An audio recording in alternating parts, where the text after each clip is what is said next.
মাছ দিয়ে লাউ রান্না করার জন্য একটি লাউকে আমি এভাবে সাইজ করে কেটে নিয়েছি। এরপর একটি পাতিলে দিয়ে দিচ্ছি মাছগুলো। লাউগুলোকে কষিয়ে রান্না করা হবে, এজন্য আমি এখানে মাছের মাথার অংশগুলোকে নিয়েছি এবং লেজ নিয়েছি। এরপর দিয়ে দিচ্ছি পেঁয়াজ কুচি, দিয়ে দিচ্ছি হলুদ গুঁড়ো, অল্প পরিমাণ মরিচ গুঁড়ো এবং স্বাদ মতো লবণ। সাথে দিচ্ছি 1 টেবিল চামচ আদা রসুনের পেস্ট, হাফ চা চামচ জিরা বাটা, পরিমাণ মতো তেল এবং অল্প পরিমাণ পানি দিয়ে এটাকে ভালোভাবে কষিয়ে নিতে হবে। হাত দিয়ে ভালোভাবে মাখিয়ে আমি হাঁড়িটাকে চুলায় বসিয়ে দিচ্ছি আর ঢাকনা দিয়ে ঢেকে দিচ্ছি। কিছুক্ষণ জাল করে খুব ভালোভাবে মাছগুলোকে কষিয়ে নিতে হবে।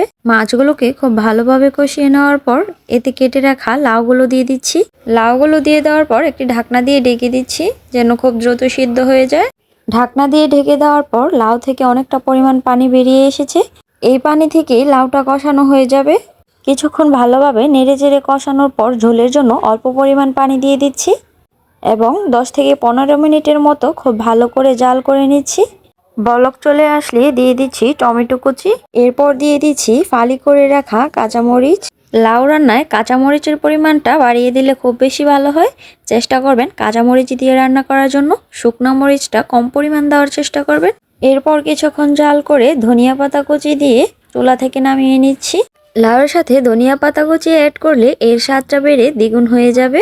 আজকের মতো এই পর্যন্তই। সবাই ভালো থাকবেন। আর যারা এখনো চ্যানেলটি সাবস্ক্রাইব করেননি অবশ্যই চ্যানেলটি সাবস্ক্রাইব করে পাশে থাকবেন। আল্লাহ হাফেজ।